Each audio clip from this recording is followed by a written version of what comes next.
Hello everyone, and welcome to another Mark Walks. Today I'll be walking down King Street all the way to my office, and I doubled back to show off a little bit more of the Old Town area here, because I think it's of great significance. Here's an old building here that used to be York or Toronto's first public school, as far as I'm aware. And York was founded in 1793 by John Simcoe. And Toronto became Toronto, or was incorporated in 1834. So it predates the Dominion of Canada. Canada became Canada, or a country, under the Federation in 1867.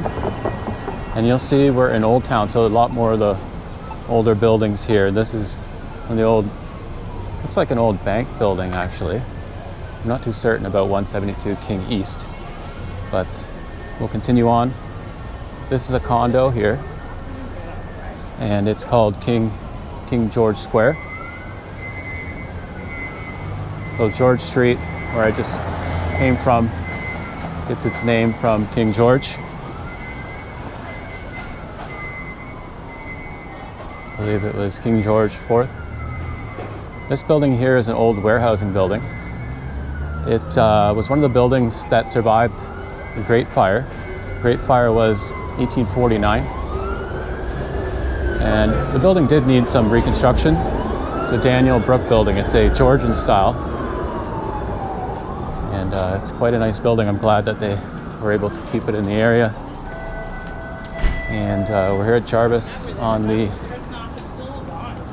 corner to the north here is an old bank building.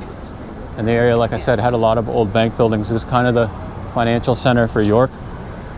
Merchant banks, kind of the precursors to like investment banks of today. It's a beautiful building. And over here on the south side is the St. Lawrence Hall. St. Lawrence Hall was constructed in 1850. And it's played host to many speeches and conventions. It also has like an auditorium for that. It was a place for abolitionists to meet, actually, which is a great thing. As well, founders' speeches were had here. So Sir John A. Macdonald visited once, I think, had some speeches within the auditorium of St. Lawrence Hall. Before, Canada was Canada. So that's really interesting. As well, out front, there is the only surviving, I think, gas lanterns in the city. They're from the Victorian era. And it's a shame because I don't think they're working right now. We'll go have a look. It's busy because it's a noon hour. So this building is a Renaissance Revival building. We'll have a look at the lanterns here. They're out, unfortunately. Beautiful Renaissance Revival style building. Again, that's the St. Lawrence Hall. And we'll go on the north side and go by St. James Park.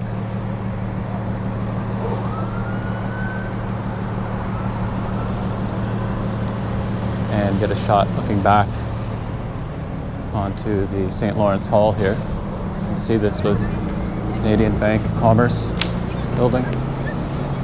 I think in 1907. And here's a better shot of St. Lawrence Hall.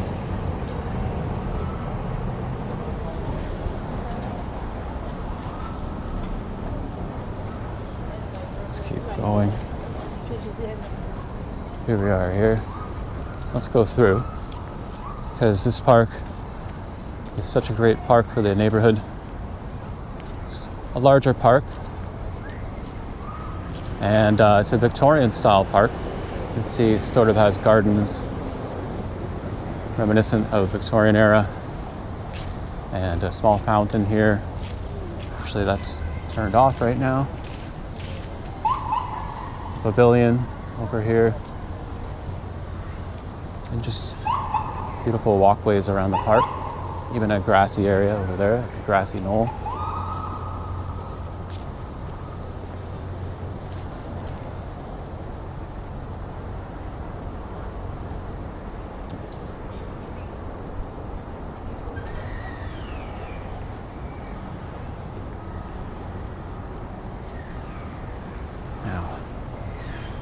coming on to the Grand Cathedral. So this area was one of the spots of the Great Fire, the first Great Fire in 1849, if I mentioned that. And it was actually dubbed the Cathedral Fire. This cathedral is a second iteration. First one, I think, burned down completely. And this one was built 1850. And the cornerstone was laid by Bishop John Strawn. So that's some interesting history and heritage for this grand old part of town. It's a Gothic revival building. The bell tower up there is beautiful. And the spire can be kind of seen from throughout the area.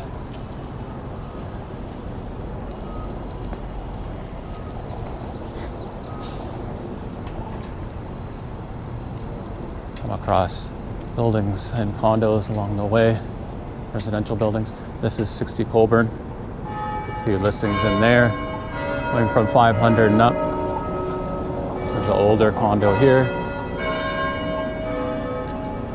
And we'll pass my favorite hotel again, King Edward. There's a couple private clubs here. I think only one is still here, the Albany, which is a political club. It's in one of the older buildings just in the shot ahead. There was a women's club here, but I think they moved to another location. It's called Liquidity.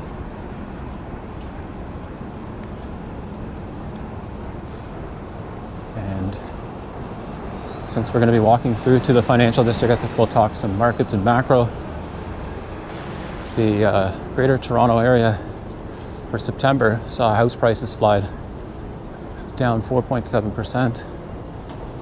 And we want to talk off peak because those drops are a little bit more grand and larger in scale. Off peak, Toronto condos are down 18%. And off peak, Toronto detached are down 19%. Whereas Hamilton detached are down even greater. They're down 25% off peak. Peaks were February 2022, whereas condos were March 2022 in 416. So the markets are kind of just oscillating, and we had a rate cut today. This is Toronto Street, sorry, I'm going to get distracted here. That's one of the 7th post offices. Beautiful building. Okay, back on topic. We had a rate cut today, 25 basis points. And now we're down to 2.25% for the overnight lending rate. There's the King Edward. For the overnight lending rate from Bank of Canada. Bank of Canada was citing general economic weakness and of course more uncertainty, and as well issues with output capacity and labor markets. So rate cuts are kind of based on weakness, more or less, than prices coming off, because inflation was still quite high. I mean, 2.4% was the last inflation reading for CPI headline. Now we're getting closer to the financial district. Financial district was more or less in the Old Town area, but because of the Great Fires, it started to move west towards what's now the core, or the financial district of today. So you'll see even more of these bank buildings here were constructed later, but no less grand than Old Town even. This one here is One King West. It's got a beautiful Beaux Arts building at the bottom of it, and it's a sliver tower. It was developed by Harry Stinson. Harry Stinson was known as the Condo King. And it's a hotel and residence. It's quite the building. I've never stayed there, but here it has an amazing lobby bar and great hall or great room for parties. And where I'm standing is the old Royal Bank building. is another beautiful Beaux Arts building. It was recently refurbished or cleaned, and you can kind of tell when you see there's a lot of Beaux Arts buildings in the city, and you can kind of tell when you see them is they have a lot of decoration, ornamentation, and pillars in their architecture. And they really make the city shine. The mix of old and new and the juxtaposition between the two is absolutely glorious, because most people don't really check them out or look up. You can just wander the city and stare at beautiful buildings.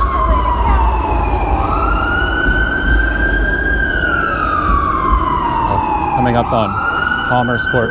This was one of the tallest buildings in the British Commonwealth at one point. Just waiting for that ambulance sound to dissipate. Right here. It's a beautiful building. The inside is really amazing. Lots of tile work and great decoration.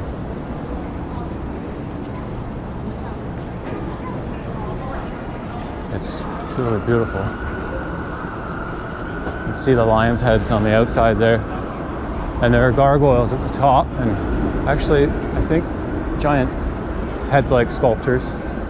I believe there's gargoyles. Gargoyles served a few purposes on buildings, kind of to ward off bad energy and evil spirits, but they were also designed as like a drop-off spout for water to run off of buildings, so they wouldn't become decrepit and last a lot longer without needing refurbishing or renovation.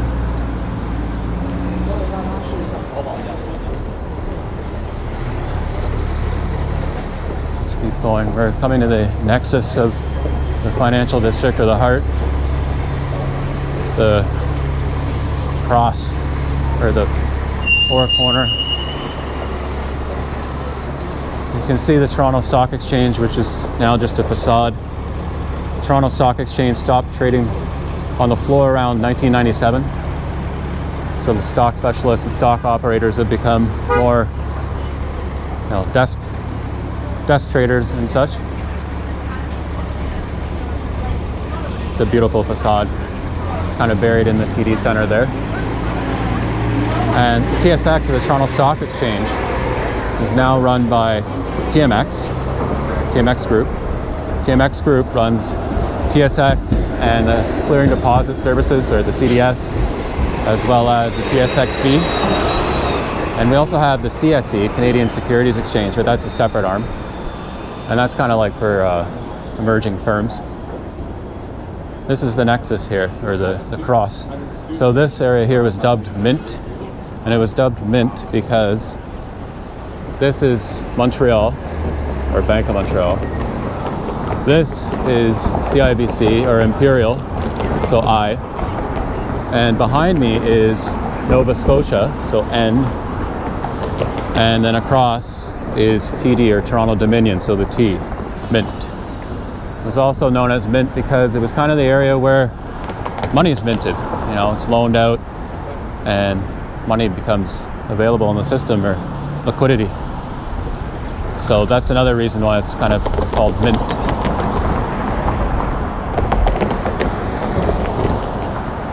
And up there you'll see old City Hall, an old Romanesque building. Toronto has a lot of Romanesque style buildings as well. These are my favorite buildings in the financial district, the TD Towers, and these Vanderos. International style buildings, so they're meant to be timeless in design. And timelessness, like I was discussing in another one of my walks, timelessness, if you do it right, it should just have an appreciative quality to it, where, over time, whatever it is, continues to appreciate like an asset. This is First Canadian Place, or the BMO Towers. And we'll keep going. We'll hit another four-corner piece of Toronto up ahead. Yeah, we've spent one whole day pretty much. You can see here some of the anchor tenants for FCP, Osler, Gowling, Bennett Jones, Zurich. I spent around 5 years working on Bay Street back in the day. And on the topic of the Toronto Stock Exchange, one of my favorite traders was always Michael Weckerly. He's probably one of the more well-known great traders of Toronto. I'm gonna get a copyright strike, so I'll continue this when I pass the music. It's King Taps.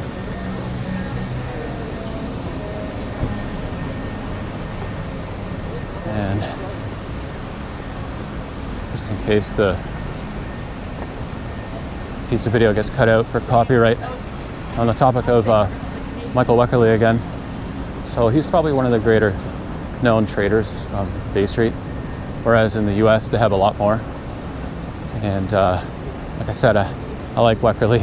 He's awesome. He was one of the junior traders who took risks and did his thing, and he did really well. And I even met him once, actually, at the El Macumbo. They're putting up a sign out front. And shout out to my buddy Matt. He invited me to the sign being placed on the building, and I got a chance to meet Weckerly. And he loved my suit, which was hilarious. I was wearing a city gray, and Weckerly immediately commented on it. And I got a chance to speak with him for a little while, so that was really interesting and cool. Shout out Matt for that. And back in the day, actually, the Bay Street uniform was kind of Bay Street blue suits and city grays, whereas like tweeds and browns and beiges were kind of frowned upon. Those were meant for the country, not the city. Now, coming up on University and King, these here are kind of like sister buildings. They mimic each other, and they have some big anchor tenants in them as well.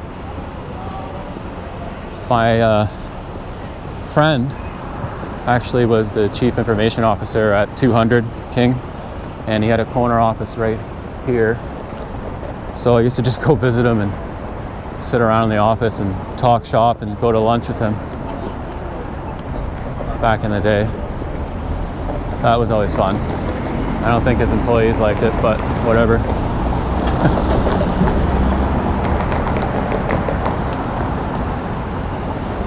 That's looking down to Front Street. You see Blue Jays logo on TD Terrace. Go Jays. Blue Jays won last night. I was going to talk about that at the end of the segment, but here we are. Blue Jays won last night, which is fantastic because now they're going to be coming home Friday. So that'll be a big day. Game 6. Can't wait to go out and see what happens that day.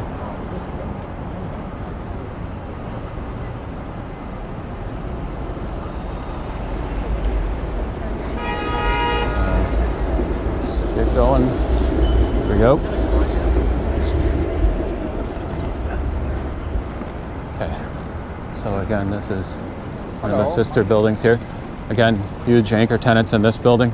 So I've noticed more of the bigger firms or just bigger companies are moving from Class B buildings to Class A, which is a big deal, especially with return to office, because they're trying to get employees to love their workspaces again. And Class A buildings have a lot of great amenities.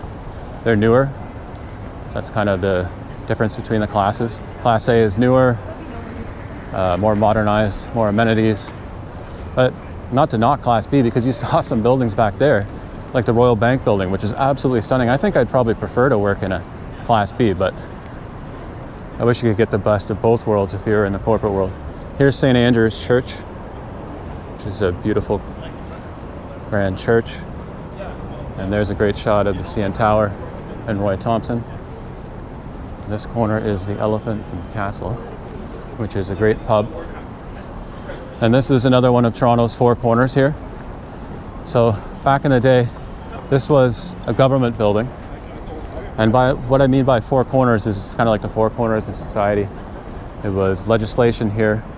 This was an education building. So education here. And here was a pub a long time ago. So pub was damnation. Going to visit. And then on this corner, church was salvation. So legislation, education, damnation, and salvation. Let's run. There we go. Okay.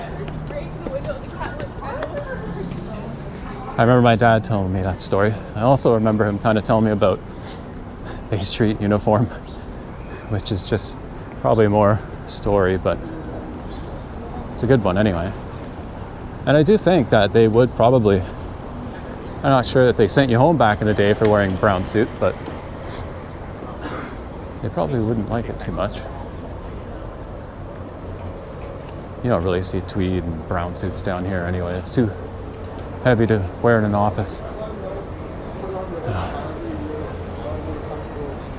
Let's keep going. Oklahoma Burgers. Little tiny burger joint here now. We're in King West, the beginning. Coming up on Royal Alexandra Theatre. And here's Theatre Park condos, Brad Lamb building.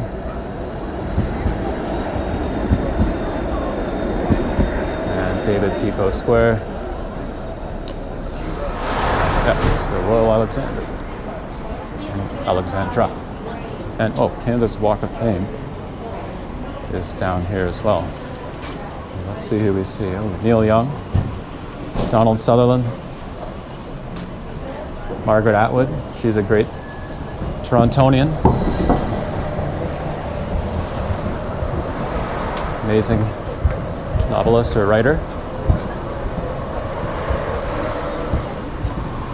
And we'll probably continue till we get to Bell Lightbox. And cut it there. Oh, hello. Excuse me. We are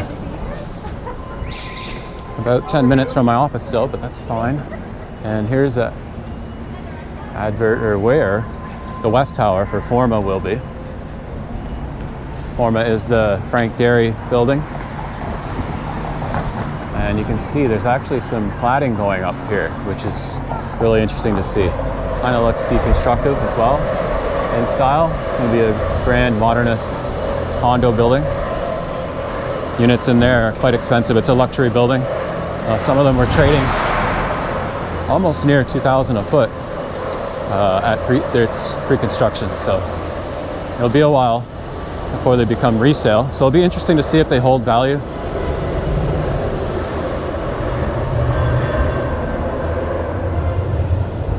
Frank Gehry is one of the Starchitects. You know, Toronto has few Starchitect buildings.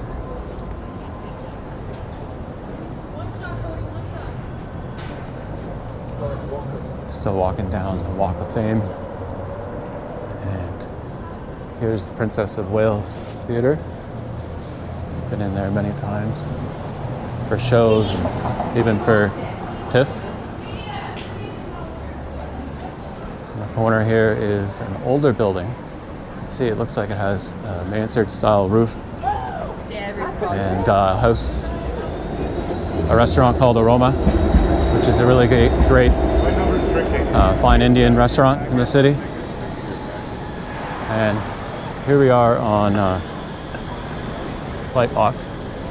This is a condo. It's 80 John Street, actually.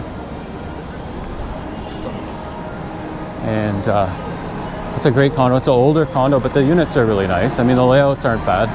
And you can probably get some decent pricing in there right now.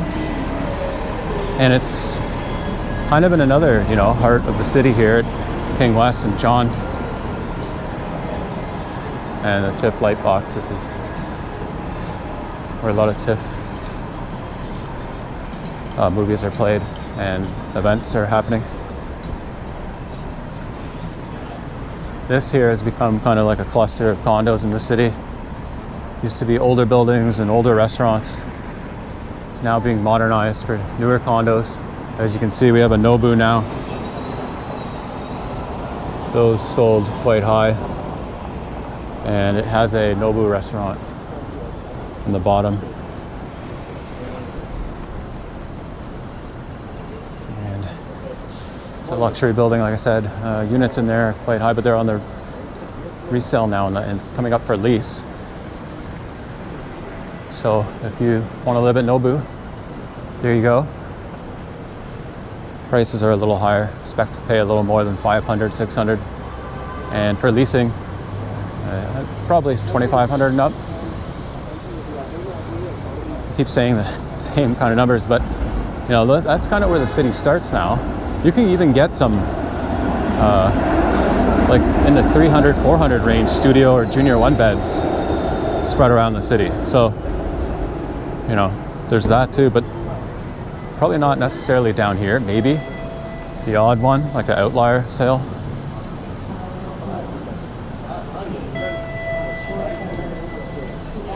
And they preserved some of the older building here, the Canadian Westinghouse Company.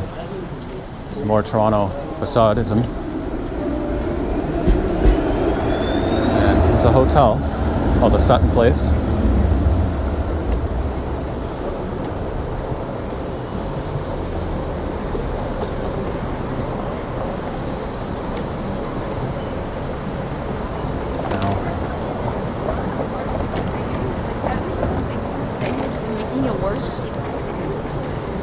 Let's keep going.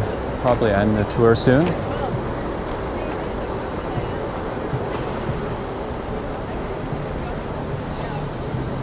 Coming up to like King West. Oh, look at that. Rogers Center's down there. Let's go. Oh, we're coming up on King West, but I'll save that for another day. Just because it's kind of like a whole video on its own. It's again, a lot of like construction here of condos, newer condos. You know, there's so many condos going up in the building, or in the building, being built in the city, that sometimes you kind of lose track, especially with these pre-construction or these newer builds, because if you weren't there for the pre-construction sales, or you thought it was like something that wasn't applicable to your clients, because a lot of them really weren't. I mean, I wasn't really selling pre-con to clients because I thought they were overpriced, you know. They're like 40% above market, which is pretty wild.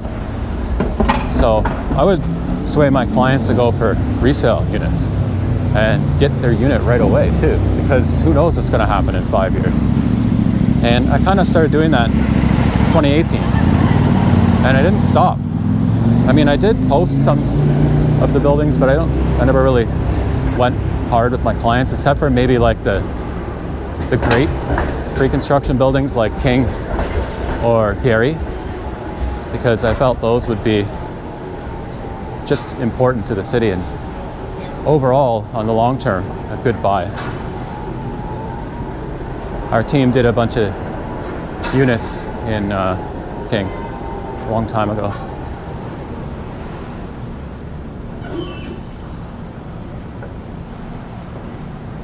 And now we're at Spadina. This is a great street in the city. Super important. Like a vital artery for the city. And I think I'll end it here. My office is just to the southwest. But thanks so much for watching. And if you ever need to buy or lease in the city, don't forget to drop me a line, and you can do so by DMing, or I'll leave my email in the bottom of the video. And as well, don't forget to like, share, and subscribe. Thanks again for watching. Have a great day.